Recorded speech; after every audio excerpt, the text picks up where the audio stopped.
اسلام آباد اور سندھ میں ڈینگی کے وار متعدد کیسز رپورٹ۔ اسلام آباد میں گزشتہ 24 گھنٹوں کے دوران 4 نئے ڈینگی کیس رپورٹ ہوئے ہیں۔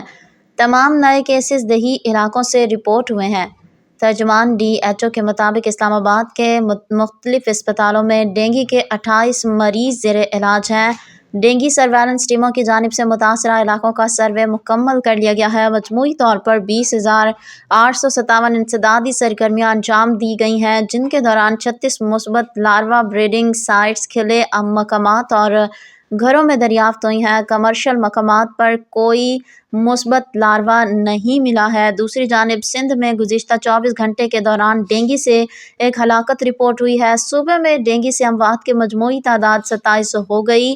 محکمہ صحت کے مطابق ڈینگی سے ہلاکت حیدرآباد میں رپورٹ ہوئی ہے۔ گزشتہ 24 گھنٹوں میں ڈینگی کے 1212 کیسز سامنے آئے ہیں۔